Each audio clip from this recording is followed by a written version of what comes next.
भारत का rail network दुनिया का सबसे बड़ा नेटवर्क माना जाता है, जिसमें हजारों रेलवे स्टेशन हैं। इनमें से अधिकांश स्टेशन यात्रियों की भीड़ से भरे रहते हैं, लेकिन कुछ ऐसे भी हैं जिन्हें भूतिया माना जाता है। इनमें से एक नाम है पश्चिम बंगाल के पुरुलिया जिले में स्थित बेगुनकोदर रेलवे स्टेशन, जो भारत का सबसे प्रसिद्ध भूतिया रेलवे स्टेशन कहलाता है। इस स्टेशन की डरावनी कहानी सुनकर आपकी रूह कांप जाएगी और आप रात को सोने से पहले 2 बार सोचेंगे। यह कहानी न सिर्फ स्थानीय लोगों के अनुभवों से बनी है, बल्कि कई अजीब घटनाओं और रहस्यमयी तथ्यों से भी जुड़ी हुई है। बेगुनकोदर रेलवे स्टेशन की स्थापना 1960 में हुई थी।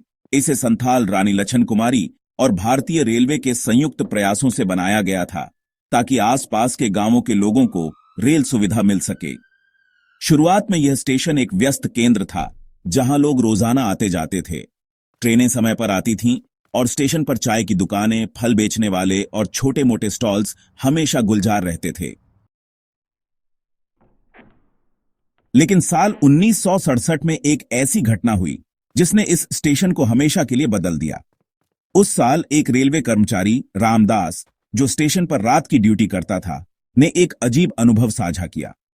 उसने बताया कि रात के करीब 2 बजे जब वह प्लेटफॉर्म पर चाय पी रहा था, उसे ट्रैक के पास एक सफेद साड़ी पहने औरत दिखी।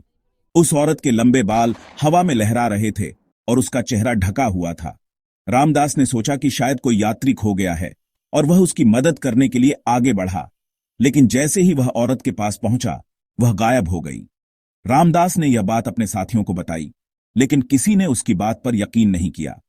कुछ ने तो उसे शराब पीने का आरोप तक लगा दिया। अगले दिन सुबह जब रामदास स्टेशन पर नहीं पहुंचा, तो लोग उसे ढूंढने गए। उसका शव ट्रैक के पास मिला। उसका चेहरा डर से सिकुड़ा हुआ था और उसकी आंखें खुली हुई थीं, मानो उसने कुछ भयानक देख लिया हो। लोगों ने सोचा कि शायद यह कोई हादसा था, लेकिन असली डरावनी घटना तब शुरू हुई जब कुछ दिनों बाद स्टेशन मास्टर और उसके परिवार के शव उनके क्वार्टर में पाए गए।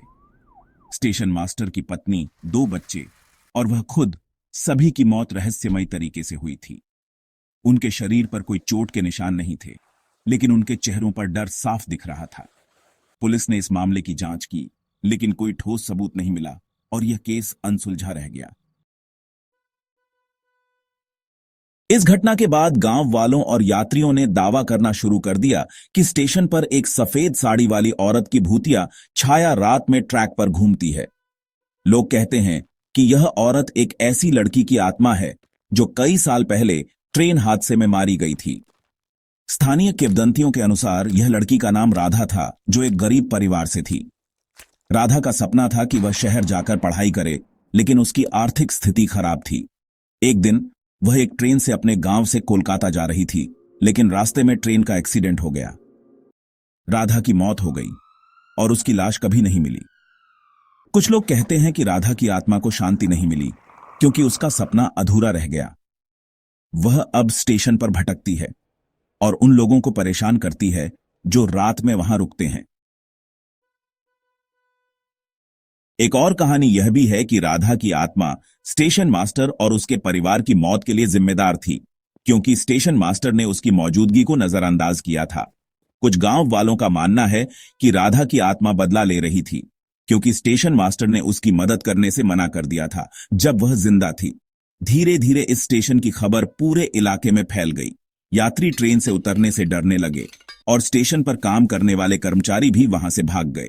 ट्रेनें इस स्टेशन पर रुकना बंद कर दी गईं और अंत में 1967 में भारतीय रेलवे ने बेगुनकोदर को बंद कर दिया। यह स्टेशन अगले 42 सालों तक वीरान पड़ा रहा और लोग इसे भूतिया स्टेशन कहकर पुकारने लगे। जो लोग इस स्टेशन के पास से गुजरते थे, उन्होंने कई अजीब अनुभव साझा किए। एक रात एक यात्री जो कोलकाता से अपने गांव जा रहा था ने बताया कि उसकी ट्रेन बेगुनकोदर स्टेशन पर रुकी थी। उसने खिड़की से बाहर देखा तो उसे एक औरत दिखी जो प्लेटफॉर्म पर खड़ी थी। उसने सफेद साड़ी पहनी थी और उसके हाथ में एक पुराना लाल चूड़ियों का जोड़ा था। यात्री ने सोचा कि शायद कोई यात्री है, लेकिन जैसे ही उसने खिड़की खोली, वह औरत उसकी तरफ देखने लगी। उसकी आंखें खाली थीं और वह धीरे धीरे ट्रेन की तरफ बढ़ रही थी। यात्री डर के मारे चीख पड़ा और ट्रेन चल पड़ी, लेकिन उसने बाद में दावा किया कि उसकी खिड़की के पास किसी की ठंडी सांस महसूस हुई थी। एक और घटना में एक रेलवे इंस्पेक्टर ने रात में स्टेशन का निरीक्षण करने का फैसला किया। वह अपने सहायक के साथ स्टेशन पर गया। रात के 1 बजे के आसपास उन्हें प्लेटफॉर्म से हल्की हल्की चीखें सुनाई दीं। जब उन्होंने टॉर्च की रोशनी उस तरफ की तो उन्हें कुछ नहीं दिखा, लेकिन जैसे ही वे ट्रैक की तरफ बढ़े उन्हें लगा कि कोई उनके पैरों को छू रहा है। सहायक डर के मारे वहां से भाग गया और इंस्पेक्टर अकेला रह गया। उसने बाद में बताया कि उसे एक औरत की फुसफुसाहट सुनाई दी जो कह रही थी, मुझे छोड़ दो, मुझे छोड़ दो। इंस्पेक्टर ने अपनी जान बचाने के लिए वहां से भागा और फिर कभी उस स्टेशन पर वापस नहीं गया। 1990 के दशक में गांव वालों ने इस स्टेशन को फिर से खोलने की मांग की, क्योंकि इससे उनके लिए रोजगार और यात्रा के अवसर बढ़ते। उन्होंने तत्कालीन रेल मंत्री ममता बनर्जी और सीपीआईएम नेता वसुदेव आचार्य को कई पत्र लिखे। गांव वालों का कहना था कि स्टेशन बंद होने से उनके गांव का विकास रुक गया है। आखिरकार 2007 में ममता बनर्जी के प्रयासों से बेगुनकोदर रेलवे स्टेशन को फिर से खोला गया, लेकिन आज भी इस स्टेशन पर कोई रेलवे कर्मचारी रात में ड्यूटी करने को तैयार नहीं है। इसे एक निजी कंपनी संभालती है और ट्रेनें यहां केवल थोड़ी देर के लिए रुकती हैं। स्टेशन पर एक छोटा सा टिकट काउंटर और एक बेंच है, लेकिन शाम 5:30 के बाद यह जगह पूरी तरह वीरान हो जाती है। एक बार एक युवा ग्रुप ने हिम्मत करके रात में इस स्टेशन पर कैंप करने का फैसला किया। वे 4 दोस्त थे, राहुल, अंकित, सौरभ और निखिल। वे कैमरे, टॉर्च और कुछ खाने पीने का सामान लेकर स्टेशन पर गए। रात के 11 बजे के आसपास उन्होंने प्लेटफॉर्म पर कैंप सेट किया। वे मजाक मजाक में भूत प्रेत की बातें कर रहे थे। राहुल ने कहा, अगर यहां भूत है तो हमें दिखाओ। जैसे ही उसने यह कहा, हवा में ठंडक बढ़ गई। अंकित ने कहा, यार मुझे कुछ अच्छा नहीं लग रहा, चलो वापस चलें। लेकिन सौरभ ने कहा, अरे डरपोक मत बनो, कुछ नहीं होगा। रात के 12 बजे के आसपास उन्हें प्लेटफॉर्म से हल्की हल्की चीखें सुनाई दीं। जब उन्होंने कैमरा चालू किया तो स्क्रीन पर एक सफेद साड़ी वाली औरत की धुंधली छवि दिखी। उसका चेहरा नहीं दिख रहा था, लेकिन उसके हाथ में लाल चूड़ियां थीं। अचानक कैमरा अपने आप बंद हो गया। चारों डर के मारे एक दूसरे के पास बैठ गए। तभी उन्हें लगा कि कोई उनके कैंप के पास खड़ा है।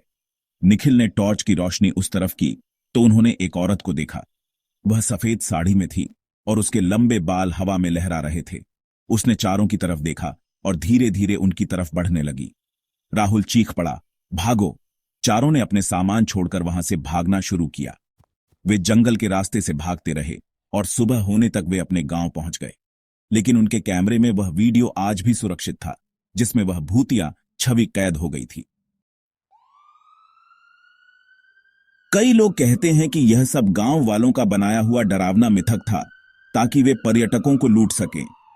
वैसे 2017 में एक तर्कवादी समूह ने पुलिस की मदद से रात में स्टेशन पर कैंप किया और कोई पारलौकिक गतिविधि नहीं पाई। लेकिन फिर भी स्थानीय लोग और कुछ यात्री दावा करते हैं कि उन्होंने भूतिया अनुभव किए हैं। कुछ लोग कहते हैं कि राधा की आत्मा आज भी स्टेशन पर भटकती है और वह उन लोगों को परेशान करती है जो उसके सपनों का मजाक उड़ाते हैं। एक स्थानीय बुजुर्ग ने बताया कि उसने एक बार रात में स्टेशन पर एक लड़की को ट्रैक पर बैठे देखा जो रो रही थी। जब वह उसके पास गया तो वह गायब हो गई और उसके पैरों के पास एक पुराना ट्रेन का टिकट पड़ा था जिस पर राधा का नाम लिखा था। आज भी जब ट्रेनें बेगुनकोदर से गुजरती हैं तो यात्री खिड़कियां बंद कर लेते हैं।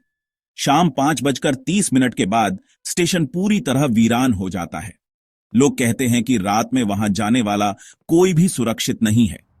कुछ ट्रेन ड्राइवरों ने दावा किया कि उन्हें रात में ट्रैक पर एक सफेद साया दिखाई देता है, जिसके कारण उन्हें ब्रेक लगाना पड़ता है, लेकिन वहां कोई नहीं होता। स्थानीय लोग अब इस स्टेशन के पास एक छोटा सा मंदिर बना चुके हैं, जहां वे नियमित रूप से पूजा करते हैं ताकि राधा की आत्मा को शांति मिल सके। लेकिन फिर भी हर अमावस की रात को स्टेशन से अजीब अजीब आवाजें सुनाई देती हैं और लोग कहते हैं कि राधा की आत्मा अब भी अपने अधूरे सपनों को पूरा करने के लिए वहां भटकती है। क्या आपको लगता है कि बेगुनकोदर का भूतिया रहस्य सच है? या यह सिर्फ एक अफवाह है? अपनी राय कमेंट में बताइए। और अगर आपके पास भी कोई डरावनी कहानी है तो हमें जरूर बताएं।